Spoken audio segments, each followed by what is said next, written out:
하나님의 은혜가 우리 모두에게 함께하기를 바랍니다. 교회력으로 보면 오늘은 성령 강림절입니다. 성령 강림절은 예수께서 이 땅에 오셔서 이제 십자가에 죽으시고 사흘 만에 부활하시고, 그리고 이제 40일 동안 땅에 계시다가 이제 하늘로 승천을 하시고, 승천하시면서 예수님이 제자들에게 약속을 하셨습니다. 몇 날이 못되어 너희가 성령을 받으리라. 그래서 열흘 만에 오순절 성령 강림 사건, 그것이 이제 사도행전 2장인데, 그래서 우리가 이 예수님 승천 이후에 이제 이 땅의 교회는 성령으로 말미암아 교회가 시작이 됩니다. 그래서 이 성령 강림절은 다른 말로 하면 교회의 시작이다, 그렇게도 얘기할 수 있습니다. 교회 생일입니다. 그런데 이제 우리가 지금 본문 말씀은 히브리서 6장 1절 2절을 읽었습니다. 이 진정한 교회의 기초, 교회의 기초가 되는 것은 이 히브리서 6장 1절 2절에 예수 그리스도가 놓아주신 6개의 기초라고 말씀을 드렸습니다. 그중에 첫 번째 회개에 대해서 지난주에 말씀드렸고, 이제 오늘은 두 번째 하나님께 대한 신앙, 이것이 이제 오늘 우리가 생각할 말씀입니다. 그래서 예수는 누구시냐? 예수는 신앙의 기초가 되는 예수입니다. 그러니까 신앙이라고 하는 이 단어 하나는 그저 몇십 년을 설교를 해도 해야 될 부분들이 많기 때문에 이 한 시간의 신앙 전체를 얘기할 수 없지만, 이 신앙의 기초라고 하는 이 기초돌, 건물을 짓는데 기초석이라고 하는 이 의미로서 살펴본다면 예수 그리스도는 누구냐 하는 문제입니다. 구약성경 이사야 28장 16절에 보면, 그러므로 주 여호와께서 이같이 이르시되 보라 내가 한 돌을 시온에 두어 기초를 삼았노니 곧 시험한 돌이요 귀하고 견고한 기초돌이라. 그것을 믿는 이는 다급하게 되지 아니하리로다. 하나님께서 귀한 기초돌을 하나 놓았는데 이것을 믿는 자는 다급해지지 않을 것이다. 결국 기초돌에는 신앙이 필요한데 믿을 만한 기초돌을 하나님께서 주셨어요. 그래서 이 믿을 만한 기초돌 되는 예수 그리스도에 대한 신앙이 무엇인가? 오늘 신앙의 기초, 이것을 오늘 우리가 함께 생각하기를 원합니다. 그래서 제일 첫 번째는 내가 죄인임을 고백하고 내가 죄지었다는 사실을 아는 회개의 기초가 넣어져야 되고, 두 번째는 신앙의 기초인데 그 신앙은 기초돌로 놓아두신 예수 그리스도, 이 예수에 대한 바른 태도, 바른 신앙, 바른 삶, 이것이 바로 오늘 우리가 가져야 될 그런 신앙의 기초입니다. 그래서 신앙의 기초이신 예수에 대해서 오늘 우리가 함께 생각하기를 원합니다. 근데 이 기초돌에 대해서 예수 그리스도를 하나님께서 보내주셨는데 이스라엘 유다 백성들의 그 지도자들은 이 기초돌에 대해서 그들은 어떤 일을 했느냐 하면 시편 118편 22절에 보면 건축자가 버린 돌이 집 모퉁이의 머릿돌이 되었나니 이는 여호와께서 행하신 것이 우리 눈에 기이한 바로다. 건축자들은 이 돌을 버렸다는 얘기예요.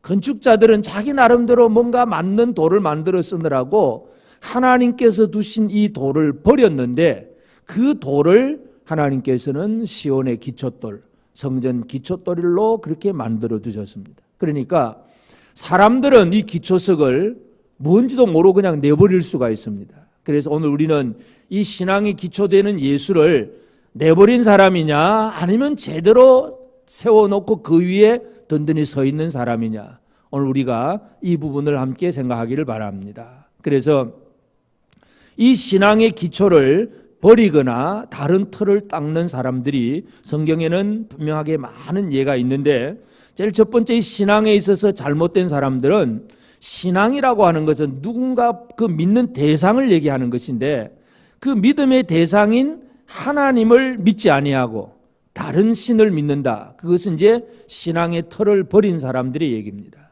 신앙의 틀을 버린 사람들, 신앙의 대상을 버리는 거예요.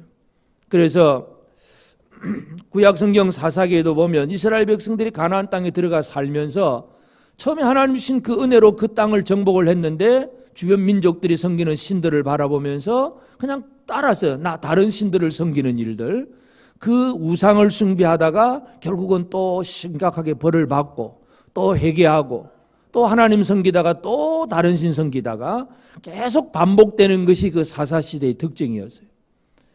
이스라엘 역사 속에서도 제일 이제 이 다른 신을 섬기는 사람 중에서 제일 특징적인 특별한 사람 한 사람은 이스라엘 왕 아합이라는 왕입니다.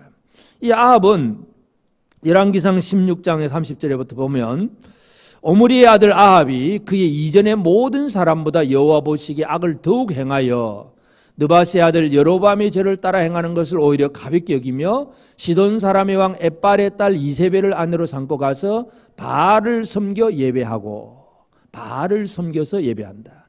여호와 하나님을 버리고 바알 신을 섬기는 사람이 아합이라고 하는 왕이 시작하는 일입니다. 그러니까 이것은 뭐냐 하면 신앙의 대상을 버렸다는 얘기예요. 믿음의 대상은 우리를 구원하신 하나님을 믿어야 되는데 하나님이 우리 구원의 대상이 아니고 바알 신이 신앙의 대상이 되어버렸다는 것. 이것이 바로 이스라엘 왕 그 아합의 그 잘못이라는 것을 분명히 강조하고 있습니다. 물론 우리가 지금 우리 지금 현실 상에서 이 바알 신을 섬기는 사람은 별로 없습니다. 그런데 그 바알적인 의미를 가지고 다른 신을 섬기는 사람들이 있는데 예수님께서 제자들에게 이 두 가지 신을 섬길 수 없다는 사실을 말씀할 때에 마태복음 6장 24절에 보면 한 사람이 두 주인을 섬기지 못할 것이니 혹 이를 미워하고 저를 사랑하거나 혹 이를 중히 여기고 저를 경히 여김이라. 너희가 하나님과 재물을 겸하여 섬기지 못하느니라. 그러니까 예수님의 제자라고 하더라도 잘못하면 어떻게 되느냐? 하나님을 섬기지 아니하고 재물을 섬길 수 있다는 얘기입니다. 그래서 구약시대에 바알과 아세라 이 다른 우상을 섬기는 사람들이나 지금도 말로는 예수 믿는다고 하면서도 진짜 그 의지하는 대상, 뭘 의지하고 있느냐, 뭘 믿고 사느냐.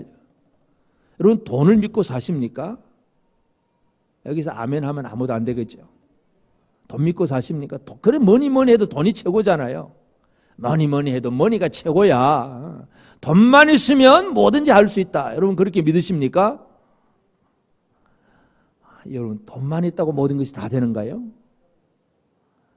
돈으로 많은 일을 할 수가 있는 것 같아도 돈만 가지고 되는 건 아니에요. 근데 사람들은 재물을 하나님으로 섬기는 사람. 그래서 이 재물을 사랑하고 재물을 의지하고 재물의 모든 힘을 다 가지고 있는 것처럼 착각하고 그저 돈만 모으기만 하면 다 될 것 같은 그런 생활을 사는 사람들은 아직도 하나님을 모르는 거예요. 하나님은 돈까지도 만드신 분이에요. 그러면 이 만드신 그분을 믿어야 되지 눈에 보이는 돈을 믿고 산다는 게 얼마나 어리석은 일인지 모릅니다. 사람들은 하나님을 잃어버리고 신앙의 대상, 진짜 믿어야 될 대상인 하나님은 잊어버리고 눈에 보이는 손에 만져지는 이 돈, 재물 이걸 더 의지하게 될 때에 이것을 바로 신앙의 틀을 버린 사람이다. 그렇게 얘기를 할 수 있어요. 그러니까 신앙의 대상, 신앙의 틀을 버리면 이 대상을 버리면 신앙의 틀가 잘못된 것이고 그 다음에 이제 대상은 하나님은 하나님인데 하나님이 원하는 방법이 아닌 다른 방법으로 자기 방법으로 하나님을 섬기는 사람들이 있습니다. 자기 생각으로 하나님 섬기는 사람들. 하나님께서 에덴 동산에서 이제 아담과 하와를 내쫓았을 때에 그들에게 가죽옷을 지어서 입히셨습니다. 가죽옷이라고 하면 결국은 양이든지 뭔가 짐승 한 마리가 죽어야 가죽이 나옵니다. 사람은 내어 쫓기는데 하나님이 내어 쫓기는 사람을 위해서 가죽옷을 지어 입혔다는 얘기는 누군가의 희생을 통해서 그 일이 이루어지는 것입니다. 그것이 하나님이 원하시는 길이었어요. 그래서 이 쫓겨난 사람이 대표적인 예가 이제 가인과 아벨인데 자, 이 가인과 아벨 중에서 가인도 자신이 농사를 지어서 하나님 앞에 제물을 드리고 아벨은 양을 치는 자로서 양의 새끼를 잡아서 하나님 앞에 제물을 드렸는데 하나님이 아벨의 예물은 받으시고 가인의 제물은 받지 않습니다. 그 이유가 뭐겠습니까? 하나님께로 나아가는 길을 하나님이 보여주셨는데 피를 통한 희생을 통한 하나님께 나아감 이것이 바로 하나님이 처음에 보여주신 길입니다. 그런데 아벨은 피 흘림을 통해서 하나님 앞에 나아가는데 가인은 자기 농사한 거 많이 거두었다고 하나님이 참 많이 주셔서 감사합니다. 내가 부자 돼서 참 감사합니다. 이거 가지고 하나님 앞에 나가는 것이 바로 가인의 길이었습니다. 하나님은 아벨은 받으셨는데 가인은 받지 않으셨습니다. 이처럼 우리가 하나님께로 나아간다고 하면서도 하나님이 원하시는 방법이 아닌 다른 방법으로 하나님을 섬기려고 하는 사람들이 꽤 있습니다. 다른 방법. 구약에 이제 남이스라엘이 남북으로 나누어지면서 북이스라엘을 세운 사람이 여로보암이라고 하는 왕입니다. 이 여로보암이라고 하는 왕은 나라를 이제 북쪽을 10지파를 떼어서 자기 나름대로 나라를 세웠는데 백성들이 전부 예배드리러 예루살렘 남쪽 유다 성전으로 가니까 이거 안 되겠다 싶어가지고 북쪽에 단과 베델에다가 큰 산당을 짓고 그리고 거기에다가 금송아지를 만들어 놓고 백성들에게 선포를 합니다. 열왕기상 12장 28절에 보면 이에 계획하고 두 금송아지를 만들고 무리에게 말하기를 너희가 다시는 예루살렘에 올라갈 것이 없도다.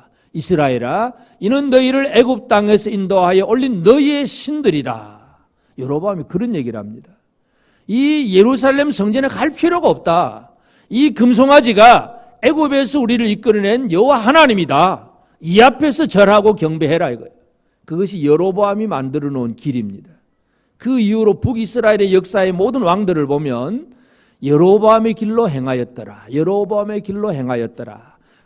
그 똑같은 말들이 계속 반복되는 걸 보게 됩니다. 그 얘기는 뭐냐 하면 말로는 하나님 섬긴다고 하는데 실제는 뭐냐 하면 자기 생각으로 하나님을 섬기는 거예요. 여러분 이 시간도 우리가 예배를 드리지만 진짜 하나님이 원하시는 온전한 예배를 드리느냐 내 생각대로 내 방법대로 드리느냐 이거예요. 내 방법대로 내가 하고 싶은 대로 그냥 나는 이 정도만 하면 돼. 늘 예배 시간에 늦는 사람은 그냥 늦게 와도 아무 문제도 없고 또 그냥 잠깐 왔다 가는 그것으로 끝나고 주일 오전 예배 1시간 잠깐 끝나는 것 같기도 하고 하여튼 자기 방식이에요. 자기 방식. 하나님이 원하시는 방식이 무언가를 정확하게 이해해야 합니다. 길은 하나밖에 없습니다. 아버지 하나님 앞에 나가는 길은 하나밖에 없습니다. 요한복음 14장 6절에 예수께서 이르시되 내가 곧 길이요 진리요 생명이니 나로 말미암지 않고는 아버지께로 올 자가 없느니라. 하나님 아버지 앞에 나가는 길은 하나밖에 없어요. 예수 그리스도 하나밖에 없어요. 근데 사람들은 내가 열심히 수양을 하고 도를 닦고 착한 일 많이 하고 뭔가 도덕적으로 선하게 살면 그러면 내가 하나님께로 이를 것이다. 그렇게 믿는 것이 바로 세상의 종교들입니다. 근데 기독교는 종교가 아닙니다. 기독교는 살아계신 하나님과 우리와의 만남입니다. 근데 우리가 어떻게 만나느냐? 내가 곧 길이다. 예수께서 그렇게 말씀하셨습니다. 예수가 아니면 십자가에서 피 흘려 죽으신 예수가 아니면 하나님 아버지 앞으로 나아갈 수가 없습니다. 이 방법밖에 없어요. 그런데 이 신앙의 방법에 있어서 자기 나름대로 그냥 나는 이제 주일 이만큼 예배 드렸으니까 됐다. 또는 나는 헌금 이만큼 했으니까 됐다. 자기 방식의 어떤 공로와 업적을 가지고 나는 했다고 하는 스스로 자랑하는 것, 이것이 바로 신앙의 방법이 다른 사람들, 다른 틀을 닦은 사람과 똑같아요. 또 이 유대인 히브리 신자들, 이 히브리 신자들에게 있어서 아직 그들이 완벽하지 못한 것 중에 하나가 뭐냐 하면 구약에 그냥 머물러 있다는 얘기예요. 구약이라고 하는 것은 그림자입니다. 앞으로 예수 그리스도가 이렇게 오실 것이다 하는 예수를 보여주는 그림자가 구약 성경이에요. 우리가 금요일마다 지금 그 구약 성경을 보면서 성전의 기구들이라든지 절기라든지 많은 얘기들을 하는데 그 전부 구약이 전부 예수 얘기하는 거예요. 그리고 그 예수를 다 보여주었는데 예수께서 직접 나타나시면 이제는 그림자가 아니라 실체예요. 실체. 율법은 그림자이고 예수 그리스도는 실체입니다. 그런데 문제는 뭐냐? 아직도 그림자에 머물러 있는 사람들이 많다는 얘기예요. 그림자. 그러니까 이 유대주의자들, 이 율법을 문자적으로 이렇게 지키면 이렇게 하면 된다고 그냥 문자만 열심히 지키려고만 애를 쓰고 있다는 얘기예요. 문자만 율법만 열심히 지키려고 애를 쓰는 것이 바로 그림자 붙들고 사는 생활입니다. 실체는 그림자가 아니라 예수 그리스도입니다. 그래서 이 그림자에 머물러 있다. 그러면 이것도 문제예요. 하나님은 율법을 주시기 이전에 제일 먼저 하나님의 백성에게 뭘 요구하셨느냐 하면 하나님은 믿음을 요구하셨습니다. 하나님이 아브라함을 불러가지고 믿음의 조상 아브라함한테 율법 주신 게 아니에요. 율법은 아브라함보다 400년 지나서 모세 때의 율법을 주세요. 그러면 그 이전에 아브라함에게 하나님이 어떻게 복 준다고 말씀합니까? 이 계명 지키고 저 계명 지키라 그러면 복 줄 것이다? 아브라함에겐 그 말씀이 없어요. 하나님이 아브라함에게 요구하신 것은 한 가지밖에 없어요. 믿음입니다. 믿음. 말씀하신 대로 믿느냐 안 믿느냐 그 얘기입니다. 창세기 15장 5절 6절에 보면 그를 이끌고 밖으로 나가 이르시되 하늘을 우러러 무뼈를 셀 수 있나 보라. 또 그에게 이르시되 네 자손이 이와 같으리라. 아브라함이 여호와를 믿으니 여호와께서 이를 그의 의로 여기시고. 아브라함이 자기 몸으로 지금 아들 하나를 낳아본 적이 없는데도 하나님께서 말씀을 합니다. 네 몸에서 날 자손이 이 하늘의 별과 같이 많을 것이다. 그 사실, 그 약속에 대해서 아브라함은 말씀을 믿습니다. 믿으니까 하나님이 그걸 의롭다고 여겨주신 거예요. 인간이 어떻게 의로워지느냐? 착한 일 많이 해서 의로워진 것이 아니라 하나님의 말씀을 믿음으로요. 믿음. 그런데 이게 원래 원형이 믿음이고 이제 믿음이 무언가를 가르쳐주기 위해서 여러 가지 많은 얘기들을 하는 것이 율법이고 그 안에 뭐 제사, 절기 이런 것들은 믿음을 가르쳐주는 한 단편적인 그림자들이에요. 그런데 사람들은 믿음이 나타났는데도 불구하고 믿음의 대상인 예수 그리스도를 제대로 믿지 못하고 옛날 그림자에 머물러 있습니다. 교회가 이 히브리 신자들이 예수를 믿기는 하지만 아직도 믿음이 온전치 못한 사람, 율법주의자들이죠. 사도행전 15장 1절에 보면 어떤 사람들이 유대로부터 내려와서 형제들을 가르치되 너희가 모세의 법대로 할례를 받지 아니하면 능히 구원을 받지 못하리라. 이 바울이 복음을 전했는데 믿음으로 구원받는다고 복음 전해 놓았는데 유대주의자들이 뒤따라 와가지고 너희가 진짜 구원받으려면 모세의 법대로 할례 받아야 된다. 그래서 할례 안 받으면 구원 못 받는다. 또 이런 예식, 정결 예식 안 지키면 안 된다. 계속 율법을 얘기하는 거예요.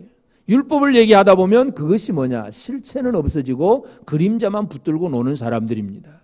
그러니까 이것은 하나님이 원하시는 신앙의 터, 신앙의 길, 이것과 상관없는 자기 생각 속에서 이렇게 하면 될 것이다 하는 자기 고집으로 살아가는 사람들 얘기입니다. 그러니까 신앙의 틀을 버리고 다른 틀을 닦는 사람들 얘기는 옛날이나 지금이나 마찬가지입니다. 신앙의 대상이 달라져 있는 사람, 하나님이 원하신 그 길이 아닌 다른 길을 따라가는 사람, 실체가 나타났는데도 실체이신 예수를 중심하지 못하고 옛날 그림자에만 머물러 있는 사람들, 이런 사람들이 이 신앙의 틀을 제대로 닦지 못하는 사람들이에요. 그러면 이제 하나님께서는 하나님의 아들을 세상에 보내주셨는데 사람들이 그 기초도를 믿으면 다급해지지 않을 것이다. 여러분, 사람이 어떻게 되면 다급해집니까? 왜 다급해질까요? 예를 들어서 어떤 큰 일이 벌어졌다. 그런데 막 큰일 났다 그래. 큰일 났다. 왜? 왜 큰일을 한 거예요? 내가 감당할 수 없는 일이 벌어지면 큰일이 난 거죠.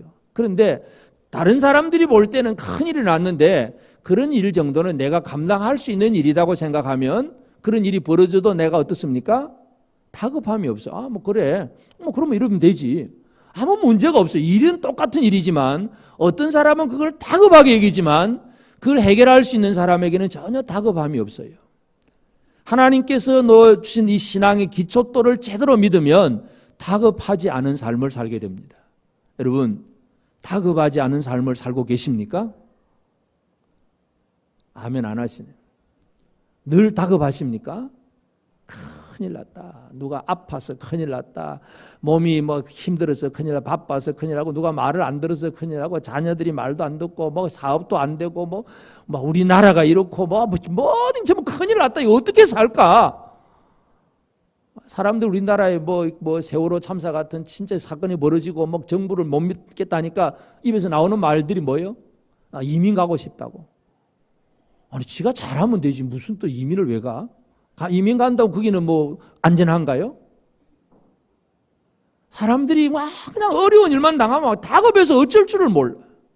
믿음 없는 사람들의 특징이 다급함이에요.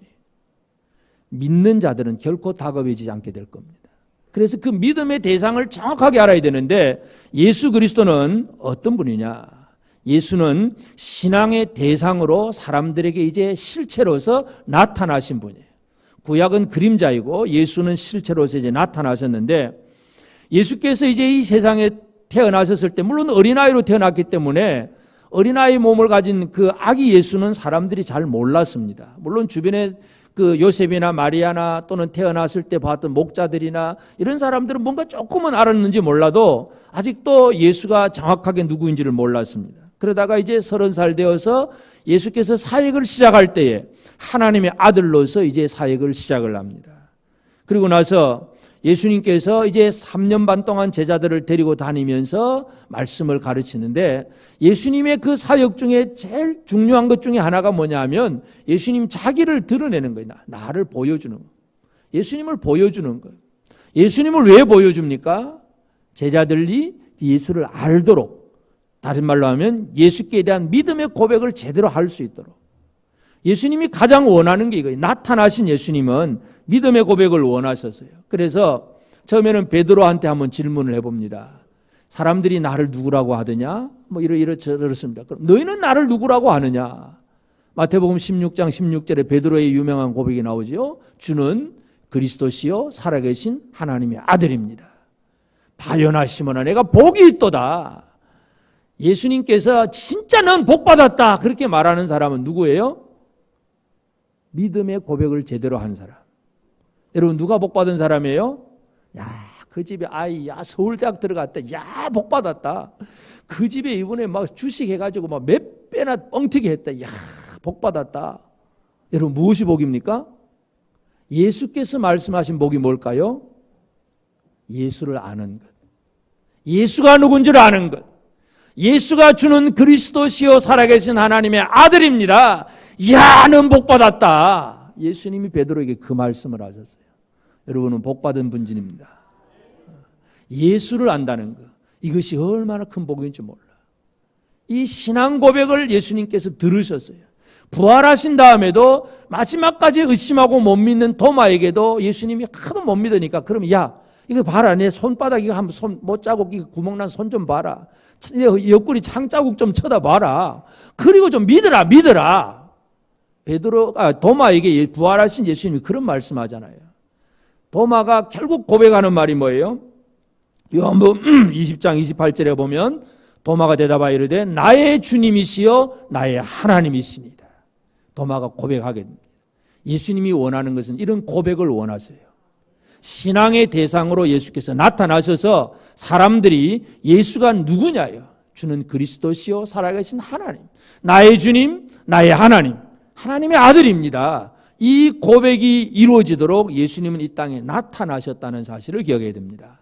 그 이전에는 선지자나 어떤 율법을 통해서 예수가 누구다 하는 것에 대해서 설명은 했지만 직접 나타난 적이 없는데 하나님의 아들은 나타나셨어요. 그리고 이제 나타나셔서 제자들에게 신앙을 심어주시는데 그 신앙을 가르쳐 주셨어요. 예수께서 이 땅에 오셔서 열심히 하신 일이 뭐냐? 요한복음 14장 24절에 보면 나를 사랑하지 아니하는 자는 내 말을 지키지 아니하나니 너희가 듣는 말은 내 말이 아니요 나를 보내신 아버지의 말씀이니라. 너희가 듣는 말은 내 말이 아니고 나를 보내신 아버지의 말씀이니라. 예수님이 이 세상에 오셔서 열심히 하신 일이 뭐겠습니까? 하늘에서 들었던 아버지의 말씀을 사람들에게 전달해 주는 것. 왜냐하면 그 아버지 말씀하신 것이 지금 이렇게 이루어지고 있다는 것을 사람들이 믿을 수 있도록 그 말씀을 계속 전해주는 것이 바로 예수님의 사역이에요. 그래서 내 말을 믿으라. 아버지 말을 믿으라고 예수님은 계속 강조합니다. 말씀을 전해줄 뿐만 아니라 요한복음 10장 38절에도 보면 내가 행하거든 나를 믿지 아니할지라도 그 일은 믿으라. 그러면 너희가 아버지께서 내 안에 계시고 내가 아버지 안에 있음을 깨달아 알리라 하시니 내가 행하거든 내가 뭔가 열심히 일하거든 믿지 아니할지라도 그 일은 믿으라. 일. 아버지가 행하신 일, 아버지께서 원하신 그 일을 이루는 그 일을 믿으라. 예수님이 열심히 일하고 말하는 것은 뭐냐 하면 하나님을 보여주는 거예요.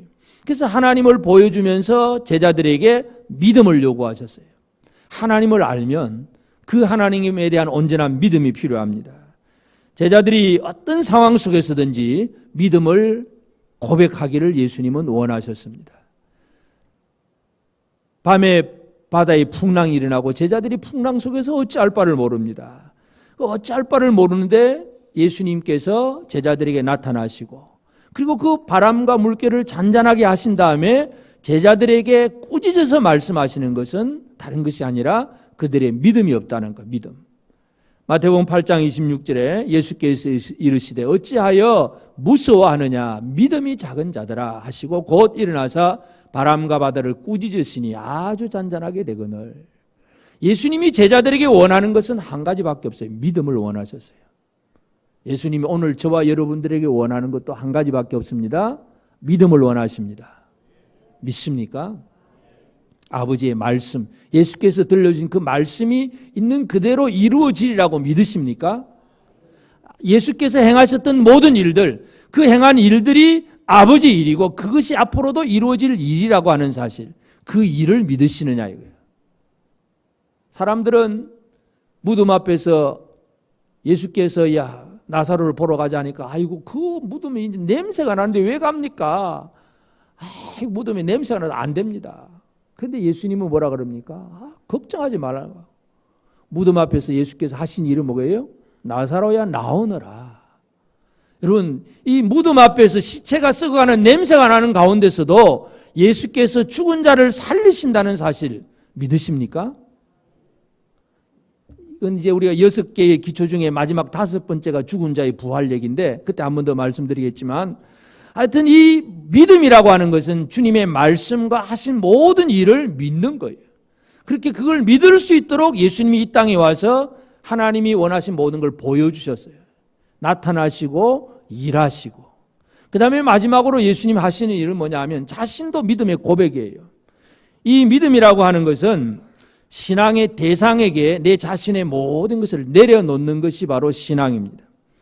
누가복음 23장 46절에 보면 예수께서 큰 소리를 불러 이르시되 아버지 내 영혼을 아버지 손에 부탁하나이다 하고 이 말씀을 하신 후 숨지시니라. 아버지 내 영혼을 아버지 손에 부탁하나이다. 이게 아버지를 믿는 신앙의 표현입니다. 여러분 하나님 아버지 앞에 부탁하십니까? 오늘 이 시간 주님이 부르신다면 주님 손에 여러분의 영혼을 부탁하실 수 있습니까? 이론은 아멘이 되는데 실제로는 좀 더 살고 싶죠. 오늘 안 불렀으면 좋겠고 조금 더 잘 살았으면 좋겠고. 여러분 신앙이라고 하는 것은 그 신앙의 대상에게 내 모든 것을 내려놓는 거예요. 아버지 부탁해요. 아버지 손에 다 맡깁니다. 이것이 신앙이에요, 신앙. 여러분, 자녀들은 부모에 대한 신앙이 있습니까? 없습니까? 어릴 때는 그게 신앙이 아주 든든해요, 어릴 때는. 근데 머리가 커가면 부모에 대해서 뭔가 반감이 생기는 청년도 생기고, 실망하는 청년도 생기고, 그러니까 뭐 버림받았다고 생각되는 딸은 아버지가 그렇게 나오면 되냐고 선거운동 방해도 하고, 못 믿는다는 얘기죠. 신앙이 없어졌다는 얘기입니다. 근데 어릴 때는 그냥 그런 걸 모르는 상태는 모든 걸 다 부모에게 다 맡기고 살잖아요. 신앙은 진짜 하나님 아버지에게 내 모든 걸 내가 맡기고 사느냐. 그런 이것이 분명해야 됩니다. 예수 그리스도는 아버지 손에 모든 걸 다 맡겨 놓았어요. 그러니까 예수님의 그 신앙을 그대로 이어받은 사도들의 신앙, 사도 바울의 신앙은 빌립보서 1장 20절에 보면 나의 간절한 기대와 소망을 따라 아무 일이든지 부끄러워하지 아니하고 지금도 전과 같이 온전히 담대하여 살든지 죽든지 내 몸에서 그리스도가 존귀하게 되게 하려 하나니 이는 내게 사는 것이 그리스도니 죽는 것도 유익함이니라. 사도 바울은 내가 죽는 것도 유익하다. 왜? 예수 안에 살다가 예수 안에 죽는 것 그게 진짜 유익함이다. 이거 발견하는 사람이 바로 진정한 신앙입니다. 사는 것도 그리스도니 죽는 것도 유익함이라. 믿으십니까? 여러분 죽는 게 유익하답니다. 믿으십니까? 안 죽으면 좋겠죠. 그래도 사도 바울은 자기가 감옥에 들어와 있고 내가 지금 순교를 당할지라도 그 내 죽음도 유익함이다. 그렇게 고백할 수 있는 것은 다 예수님 손에 내가 맡겼기 때문에 그런 얘기를 할 수가 있습니다. 내가 살든지 죽든지 그 아무 의미가 없다. 나는 다 내어 맡겼다. 이것이 바로 진정한 신앙의 표현이에요. 그래서 예수는 이 땅에 우리의 믿음의 대상으로 오셔서 믿음을 가르치시고 실제 자신의 삶도 믿음이 무언가를 보여주셨습니다. 이것이 예수께서 하신 일이에요. 그렇기 때문에 이제 우리 신앙의 기초석이신 기초돌이 되는 이 예수에 대해서 우리가 어떤 삶을 살아야 되느냐. 이 돌레기를 이 성경에 보면 돌을 세 가지로 표현을 하는데 예수님에 대해서 첫째는 산돌이라 그러고 두 번째는 모퉁이 돌이라 그러고 세 번째는 기초 머릿돌이라고 얘기를 합니다. 그래서 이 세 가지 돌, 한 돌이지만 세 가지 표현인데 이 돌 기초로 놓아주신 하나님이 우리에게 주신 이 돌을 믿고 사는 것이 이제 신앙의 기초를 제대로 놓은 사람인데 이 신앙의 기초를 우리가 어떻게 놔야 되느냐. 첫째는 믿음은 바라는 거예요. 믿음은 뭔가 간절히 바라잖아요. 바라는 것이 있는데 근데 이 믿음이라고 하는 건 제대로 된 믿음은 누구에게 바라야 되냐냐. 누구에게. 신앙의 대상. 누구한테 바라야 됩니까? 흔히 사람들은 뭔가 좀 다른 사람에게 부탁하거나 뭔가 도움을 요청할 때 누구한테 가서 합니까? 아무에게나 하지 않잖아요. 예를 들어서 거지가 구걸을 한다고 하더라도 물론 거지는 믿져봐야 본진이라고 아무에게나 구걸을 할 수도 있겠지만 믿음을 가지고 하는 거 안 하죠. 주면 좋고 안 주면 할 수 없고 그건 거지들의 근성이라 그렇게 얘기할 수 있지만 진짜 신앙의 대상은 신앙의 대상을 정확하게 알면 바라는 것을 제대로 바랄 수가 있어요. 그러니까 우상 숭배자들은 돌덩어리 앞에 금신상 앞에 가서 복 주옵소서. 돌이 복을 줍니까? 금이 복을 줍니까? 그는 바랄 때가 아닌 곳에서 바라는 거예요.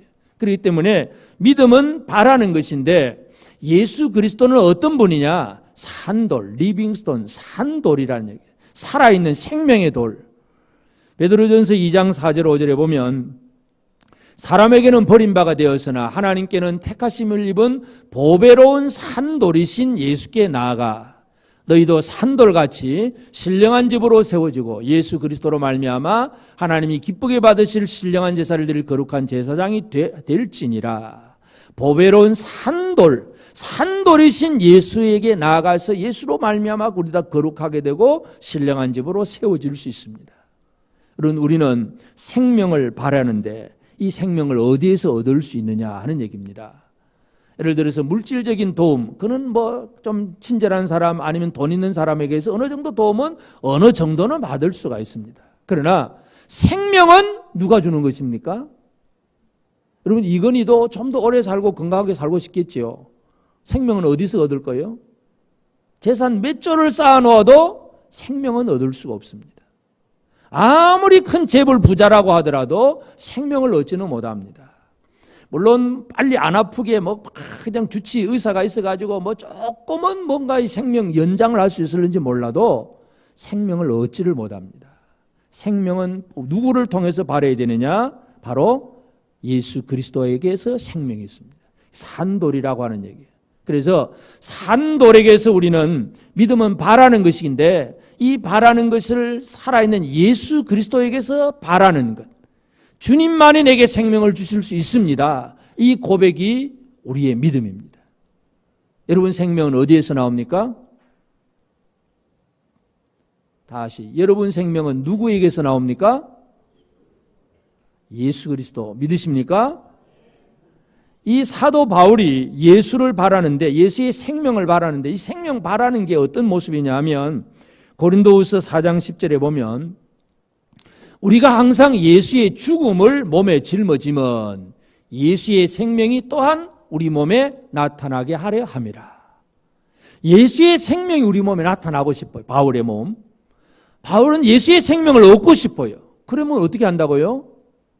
생명을 얻고 싶으니까 어떻게 하는 거예요? 역설적으로 부활의 은혜를 누리고 싶으니까 어떻게 한다고요? 죽음을 몸에 짊어지면 죽는다는 얘기, 죽는다. 목숨 걸어놓고 예수를 의지하는 사람이 예수께 생명을 바라는 사람이에요. 그냥 예수 상관없이 그냥 잘 살아보고 그냥 내 몸만 건강하게 살고 어떻게 이 땅에서만 잘 살아보려고 애를 쓰는 사람은 생명을 바라는 사람, 지혜로운 사람이 아니고 진짜 생명을 바라는 사람은 예수의 죽으심을 몸에 짊어지는 사람, 십자가를 지는 사람이에요. 여러분 십자가를 질 수 있으십니까? 아멘 안 하시네. 예수님이 제자들에게 뭘 요구하셨어요? 너희가 자기 십자가를 지고 나를 따르라. 자기 십자가를 지고 나를 따르라 이거예요. 왜 예수님이 그런 약속을 할 수 있습니까? 예수님은 생명을 주실 수 있는 분이기 때문에 그렇습니다. 아멘. 예수 믿는 게 좀 편안하게 살고 뭔가 좀 잘 될 것 같았는데 그냥 죽으라고 하니까 별로 아멘 잘 안 하시는 것 같아요. 여러분, 생명을 어디에서 얻습니까? 죽음을 통해서 얻습니다. 이게 하나님이 하시는 일이에요. 그래서 사도 바울이 우리가 예수의 죽음을 몸에 짊어지면 예수의 생명이 우리에게 또한 우리 몸에 나타나게 하려 함이라. 예수의 생명을 바라는 사람은 예수의 십자가를 지고 가는 사람이에요. 이게 제대로 바라는 사람이에요. 믿음은 바라는 것이고, 두 번째 믿음은 어디에 거하는 것, 어디에 거하느냐가 중요합니다. 예수님은 돌인데 어떤 돌이냐? 예수님은 모퉁이 돌입니다. 모퉁이 돌. 이사야 28장 16절 우리 아까 읽었는데, 그러므로 주 여호와께서 이같이 이르시되 보라 내가 한 돌을 시온에 두어 기초를 삼았나니 곧 시험한 돌이요 귀하고 견고한 기초돌이라. 그것을 믿는 이는 다급하게 되지 아니하리로다. 이 기초석, 건물을 지으면 제일 이제 모퉁이마다 돌을 놓고 그 돌 위에다가 기둥을 세우고 그 기둥과 기둥을 연결하는 보가 연결이 되고 또 뭐 지붕도 연결되고 벽도 만들고. 그러니까 이 기초석이라고 하는 것, 모퉁이 돌이라고 하는 얘기는 그 건물의 크기와 구조와 그 방향 모든 것을 결정하는 것이 기초돌입니다. 모퉁이 돌입니다. 이 모퉁이 돌을 어떻게 놓느냐에 따라서 건물 크기가 다 규정이 됩니다. 그래서 이 모퉁이 돌이라고 하는 것은 그 전체 그 돌 위에 기둥이 세워지고 건물이 다 지어지는 것처럼 이제 우리가 어디에 서 있고 얼마만큼 움직이고 어느 방향으로 나아가야 되느냐가 이 모퉁이 돌에 다 달려 있는 거예요. 자녀들이 어릴 때는 그냥 엄마 밑에서 자라다가 조금 이제 머리가 커지고 그렇게 하면 막 독립하고 싶어요. 막 어릴 때는 엄마 없이 손 안 잡으면 못 살다가 나중에는 이제 중학교 좀 들어가면 같이 엄마하고 같이 노는 것도 싫고 그냥 따로 놀고 싶고 막 이게 뭐냐면 이제 벗어나고 싶다는 얘기죠. 벗어나고 싶다. 물론 그렇다고 해서 가족 관계를 벗어난다는 건 아니겠지만 하여튼 이 모퉁이 돌이라고 하는 것은 그것을 벗어날 수 없다는 개념이에요. 벗어나면 기초가 없는 엉뚱한 이 그냥 이렇게 단단하지 못한 아주 연약한 흙에다가 기둥 세워 놓으면 얼마 못 가서 무너집니다. 모퉁이 돌은 그 건물의 크기와 규모를 결정짓는 요소입니다. 그래서 그 기초 위에 서 있어야 우리가 다급해지지 않는다. 예수는 모퉁이 돌, 그 안에 있어야 된다냐. 예수 밖에 나가면 망합니다. 예수 안에 살아야 합니다. 그리고 세 번째, 예수님은 머릿돌. 믿음은 드러내는 거예요. 머릿돌이라고 하는 거, 우리가 예배당 건물도, 우리 예배당 건물도 마찬가지지만 그 건물에 가보면 입구에 머릿돌이 하나씩 있습니다. 그 머릿돌에는 이 건물이 어떤 건물이고 언제 지었고 뭐 이런 건물이 어떤 건물인가를 표현하는, 드러내는 이 건물의 이름표와 같은 것이 바로 머릿돌입니다. 예수는 우리의 머릿돌이 되어야 됩니다.